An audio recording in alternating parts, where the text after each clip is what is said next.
Hi, welcome to the Catholic Corner. I'm Monsignor Walter Nolan. It's a marvelous, marvelous gift from God that we are all God's children. And not only is that a great gift, but we are a gift to each other. And every one of us has a special gift to give. Today, we're going to talk about two very special children of God. They're a brother and a sister. Danielle is a special fourth grader. And Danielle was diagnosed with autism when she was just 4 years old. She's a participant in the Special Olympics gymnastics team and a second place winner in the Diocese of Trenton Right to Life poster contest. Good stuff. One of Danielle's older brothers, Brendan, who is 15, he recently received the rank of Eagle Scout. And Brendan is a junior at Bishop Eustace Prep in Pennsauken, New Jersey. He's a member of the National Honor Society and the school newspaper. And he also plays the piano. More good stuff.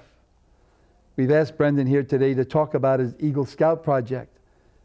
As a part of the project, Brendan put together a special needs lending library at his parish, St. Isaac Jogues in Marlton.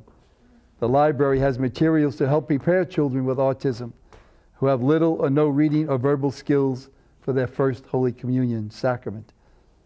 Brendan's sister Danielle, who received her first Holy Communion 2 years ago, was his inspiration for the project.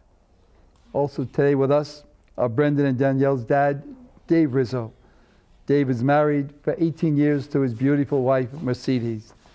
And in addition to Brendan and Danielle, they have two other children, Colin, who is 13, and Shannon, who is with us, who is 7.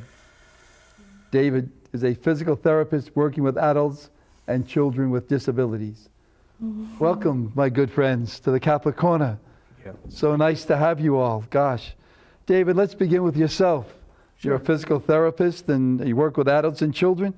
Tell me, though, a little bit about autism, what it is in a sense, and your own experience and Danielle's experience growing up with autism. Okay, autism is a disorder, a neurological condition that's lifelong, that children are develop shortly after birth. It affects 3 main areas of the person's life: their language, their social interaction, and their behavior. So they have a narrow range of interest with a lot of repetitive behavior. And it's a difficulty in processing information. So taking information from the outside world in through your senses and then processing it in the brain to make appropriate types of responses, the types of behavior that we think of as normal or typical human behavior. Now, is there various either degrees of autism or are there different even kinds of autism? There are. There's a wide spectrum. They say that it's a spectrum disorder. The formal name is autism spectrum disorder. And it goes from people who are very high functioning with, in some cases, intelligence is higher than normal, such as the genius range. There's some speculation that people like Albert Einstein and others may have had autism. And then they go all the way down to what we would say children who function in a mentally retarded range. Was there a special class for Danielle to prepare her for First Holy Communion? There was. We have in our parish, which is St. Isaac Jogues, there is a program called the Special Disciples Ministry, which is part of the religious formation program there. And basically, it's children who have special needs, who have special needs for learning as well, to be prepared. And sometimes it's a personal type of instruction in the home, for instance, like where Danielle was prepared. And in some cases, it's in a more group setting or something similar, more like a classroom type of work, depending on the needs of the child. David, this would be for all special needs children, not just autistic children? Would there be anybody with special needs? They have some children with just physical disabilities, as well as some who have non-autism types disorders like Down syndrome and others. I know your pastor, Father Phil, very well, and he's just a great, great guy and a good friend and a tremendous priest. So I can imagine that the program is just top-notch and creates an awful lot of family interest. And now, how about yourself with Danielle? Did you prepare her at home by herself or with a group? Well, we prepared her at home mostly. She also had formal classroom instruction in a neighboring parish, Our Lady of Good Counsel in Moorestown.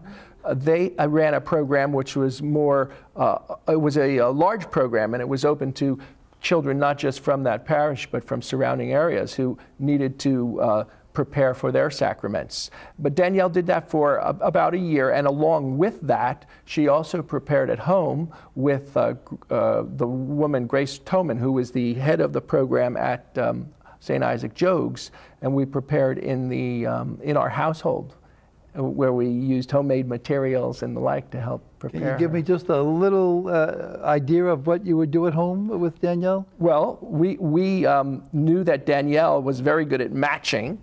She can match one thing to another, one picture to another.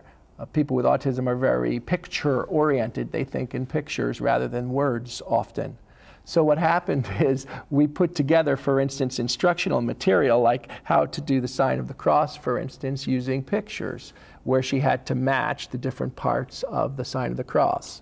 Or one of the requirements is that a child be able to recognize the difference between the Eucharist, the communion host, and ordinary food.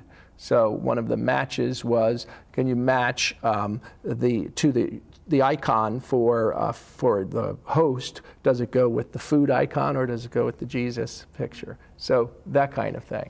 Were they ways that you developed, or was that part of a program, or did you do both? Did you come up with some of your own ideas? Some of our own ideas, and some of it was done by kind of standard teaching in the disabled community. That's just very interesting and very, very beautiful.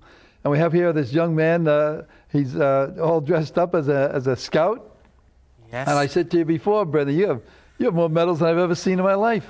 Actually, these aren't really medals, they're merit badges. Merit badges. Yes. Well, that's pretty good stuff, though. Now, how many do you have? Well, you need 21 to be an Eagle, and I have one extra, so that's 22.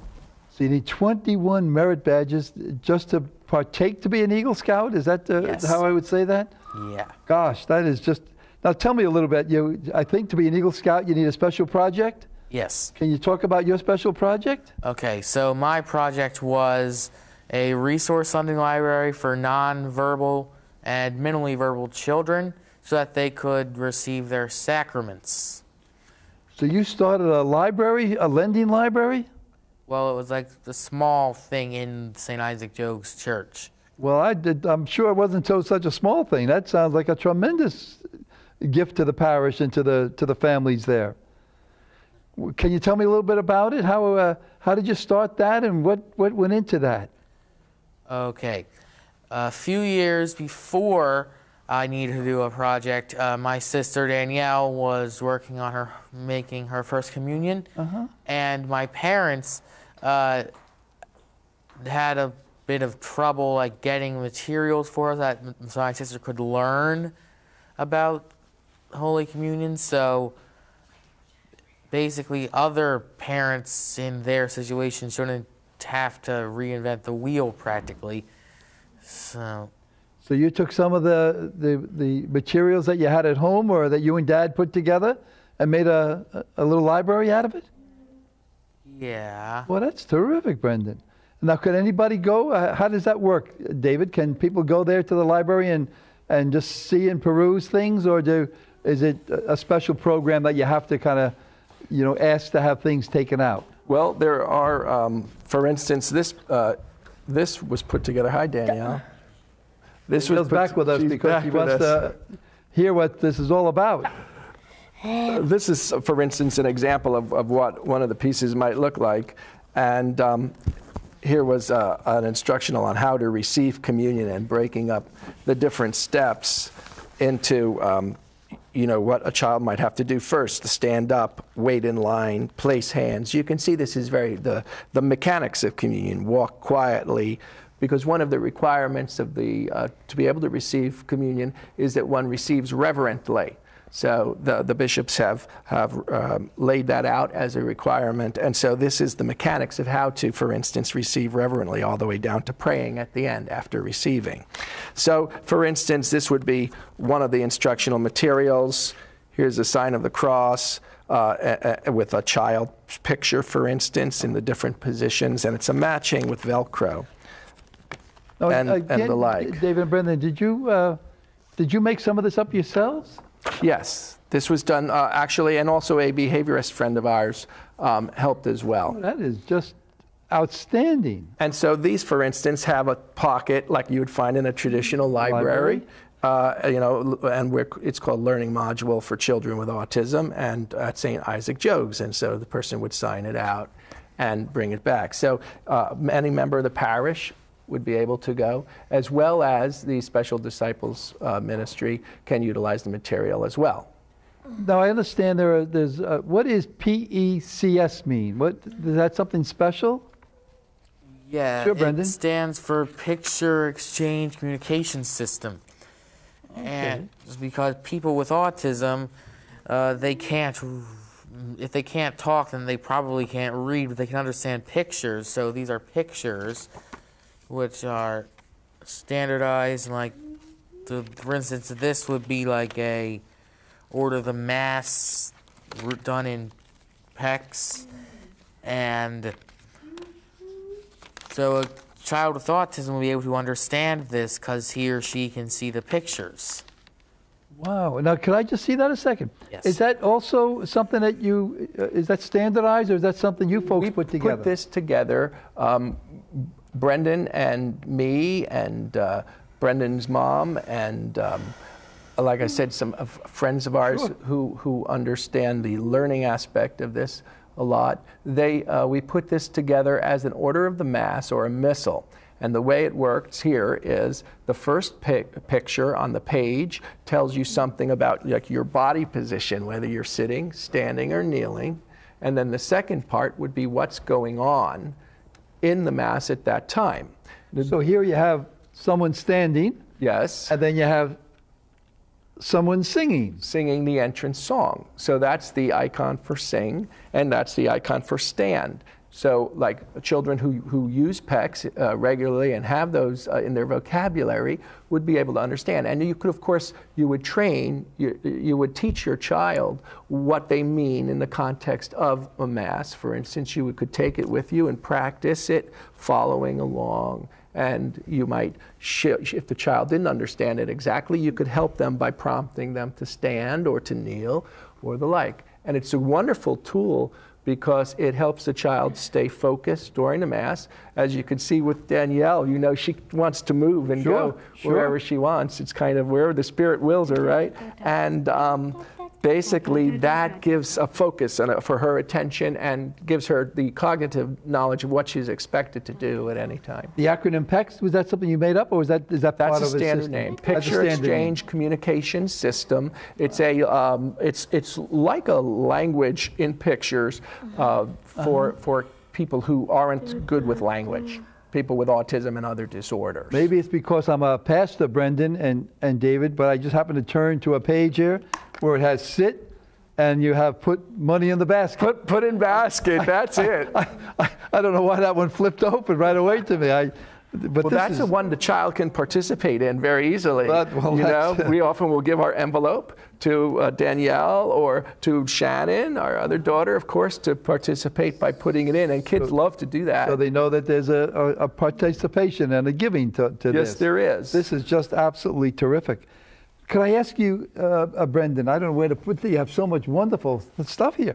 Why did you choose this as your Eagle Scout project? Because I know Eagle Scouts have to have something very special, and this is outstanding. Yeah, so I chose this because there are quite a lot of people with autism now, and a lot of them are kids. So these kids, their parents would have trouble being able to get them to learn about the sacraments because there are no resources practically. So with this project, there are, I mean, now like St. Isaac's has a resource, has lots of resources for these people. Well, I think that's an outstanding project that you did, and you should get all the credit in the world. you've already got your Eagle Scout, right? This was Yes. approved. Yes. And do you have something else beside that special missile that you are you going to get that published? Well, we'd love to. We have sent it around to various people, and we've gotten very good response. People seem to think it's something that's very valuable and could help a lot. Right now, of course, in the publishing world, you have to find the right match, the right publisher for the right piece of material. So we're hopeful that at some point in time that might be something that could be published. Well, there are, not that I'm an expert on this stuff, Brendan and David, but there are kind of self-publishing ways to go about things. There are. And I think that's terrific. Not only are you going to be an Eagle Scout, you might have a whole business venture ahead of you. With the price of college, it wouldn't be such a... Well, the price of college, I thought he was going to be buying you a house and you and your wife could retire soon. Exactly. That's not too far away. Now, did you test this material on your sister, Brendan? How did you do this? Yeah, so like I said, my sister Danielle actually made her first communion before the project, so we knew that it worked. Yeah. But Danielle was a partner in this because she could let you know whether this is something that's going to work well or not work well. Yeah, I guess. Now, does Danielle, maybe I shouldn't speak too loudly, David, but does Danielle get like 10% of the... She gets, well, I guess she would, being the inspiration and all. We certainly can't leave her out. No, we wouldn't. I see you have a rosary bead there. Can you talk to me about that a little bit? We didn't develop this. We purchased a lot of items, too, for this. Brendan was busy with his mom, with my wife Mercedes, going around to various Catholic bookstores and other things in the area, and catalogs and online on the internet. And this one we really liked. This is a color-coded rosary bead. And what's good about it is it's a full rosary, with the 5 decades of the rosary, but because it's so visual in color, children with language problems, but who process visually predominantly, can use the color as well as the texture and the feel of a traditional rosary. So that's one way of better understanding the rosary as a prayer. So this would probably be more useful for a child who maybe is a little higher functioning on the autism spectrum, but certainly because of the color, it's appealing to the visual sense, so it's processed in the brain better, so there's more of an understanding. Well, that's terrific. What else did you have here that you might want to share with us, Brendan or Dave? Well, we have, this was another one, which I think is seen a lot of hard use in our house. This is one we got originally, and it's practically a picture Bible. It's a Bible which has only very few words. Mostly it shows the Old Testament and New Testament stories in terms of pictures. So for instance, in Genesis, it's pictures, as you can see, like this is the beginning of the world, and the Garden of Eden. David, help us out. Let's say, for instance, you and Danielle or another child. Would you, as a parent, kind of like explain the pictures to them slowly and say, in the beginning there was nothing? You can tell the story yourself. That's how. The parent would tell the story, but because there's no hard text, there's no hard words, and you wouldn't get limited by the language too. You can make it as descriptive as you would want.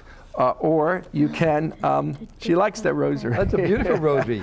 Or you could make it as simple. So, for instance, here's Eve eating the apple. So that's a great picture. And because it's pictured, they'd understand. If I said to somebody like Danielle, and Eve ate the apple, that might not be as meaningful. She probably could understand that because she understands language. But the working with the language, they work better in pictures. Well, that's just marvelous. I was kind of just thinking of how that works so well, with people. And when you were showing us that, I kept thinking about some of the great saints who worked with icons. Correct. And basically, that's all it was. it was really pictures telling us the story of the Gospels or of Jesus or whatever it happened to be. So that's really an icon. It is an icon, and we even call the PECS pictures are called icons. Is that right? Yes, that's actually the word they use. And I remember in school learning about that during the Middle Ages, for instance, the vast majority of people in church couldn't read, but they would look at the stained glass windows or the carvings or the statues, and they would have their gospel through that. And so in a way, we're sort of using the same basic idea of people. Now, they have, of course, had full language skills, but they just didn't have reading, whereas someone like Danielle, the language, the actual ability to work in language is impaired. So using pictures is much easier. And you also know that in the Middle Ages, not only did they use icons, but they also used clowns. Did they? I didn't know that. Yes. So sometimes, and I don't know if they used clowns because the homilies were so boring or what they did, but they actually used clowns to kind of mime or act out some of the stories, which is really an icon in action, I guess. Yeah. Kind of like your missile and things. It's really pictures in action. Yes, it is. That's terrific. Brendan, I know you've learned a lot, and gosh, you're such a young man that's so bright and doing so well. What did you learn from the project itself? Did it teach you anything? Well, it basically taught me that people, there are still people who need help, like people with autism, and that they should have the same kind of resources that the rest of us do in order to make their sacraments. That's how we opened up the program, by saying we're all God's children. And we all have gifts. Some gifts are this way or some gifts are that way. And you're taking your gift and sharing it so that others can appreciate that gift. Yeah. I'm going to say, I know you're in high school, but I hope you never lose that great enthusiasm and that great love for not only your sister, but for all children. Is that wonderful? Wonderful. I'm very proud Dave, you of and that. Mercedes must, there must be some nights when you just sit back and have to be proud of how God's gifts through yourself have come to your children in a very special way that's really being shared in so many ways. David, maybe yourself now. Do you see a need to reach out to parents with autism? I guess to let them know. As a priest, I would even say, maybe Father Flager experienced this too. So many times, we have large parishes and lots of children, but there's a lot of children out there or parents out there that maybe don't understand that their children can receive the sacraments. I think that's true. It's very true in the community, a community of people with autism and parents of people with autism and families. We see a lot of people and we meet people at various events. And we'll talk about Danielle and how she made her sacraments.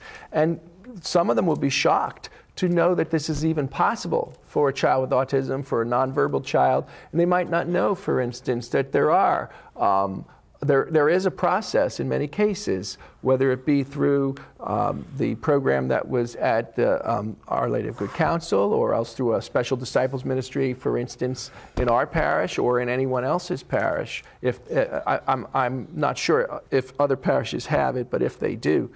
And a lot of people just aren't aware that this is possible, that they look and they say, wow, if you can do it, if Danielle could do it, then we could do it too. And I think that that's important. And I think that we were so lucky because Father Flager was so supportive of us early on. I remember talking to him one day and saying, I'm worried about her behavior and that it would bother other parishioners, and maybe my wife and I should come in shifts. And he said to me, no. He said, you come as a family. He said, it's so important to come as a family to church. He said, don't worry if somebody thinks that it's disruptive or whatever. And I think that many parents of children with autism don't know that their pastors are inviting them to come and to participate as a family, and that this type of thing is such a valuable ministry. David, you're making me think. We had a program in the parish I'm in, and some families came. It was kind of like a retreat, and there was a state trooper, big fella. Why I say he's a big fella, he just happened to be a big fella. But that day he had tears in his eyes.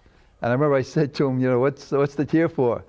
And he said, I just never thought my son would be able to receive communion. And that those icons, in a sense, never leave you.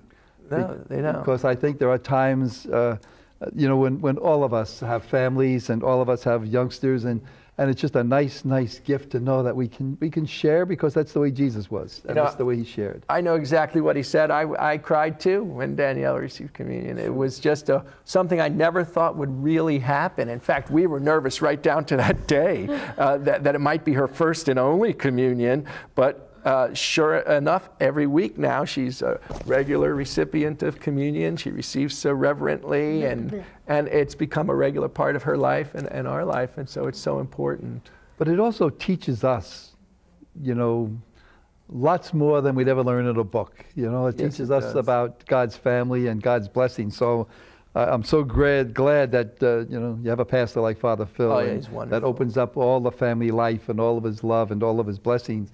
Tell me now, let's maybe some of our folks that are watching us or listening to us, they might have a family member, or maybe their own, or maybe in the extended family. What would you advise them, or how? Because I'm sure there might have been some people that might have even said to yourselves, or well, gee, why do you want Danielle to receive communion? I mean, she's the blessed young child, and she's a saint. Why would you want to receive communion? That actually happened in our own family. In our own family, we had people, well-meaning, well-intentioned, who said, Danielle doesn't have to receive her communion. She's, and kind of the idea, she's not really capable of committing a mortal sin or a sin. She wouldn't need it, to get into heaven, I guess is the idea. And we thought about this, and we said, no, that's not what the sacraments are about. The sacraments, I remember when I was a kid, learning that the sacraments are a visible sign of the invisible God. And I thought, especially, and I, can process language and understand language, and I need the sacraments, even more so for someone like Danielle, where that visual representation of the connection to God, and it's just so important. And I thought, she needs it even more than maybe because of her lack of language. And so it seemed like it was something that we really wanted to pursue. And we were so fortunate that there was an avenue, both with Our Lady of Good Counsel and Sir St. Isaac Jogues having this ability to steer us in the right direction. And then, we were so happy when Brendan wanted to pick up on this idea and do his project based upon, the same idea. We know David St. Augustine, the great saint, one time said, "Receive that which you are." Yeah. And there's no question that Danielle, Brendan, your other children, you and your wife are the body of Christ as a family, and now you receive the body of Christ. Thank you, and congratulations, Brendan, an Eagle Scout. The Catholic Corner, 609-406-7402. Please, families, get together and pray. Be like this beautiful family of God.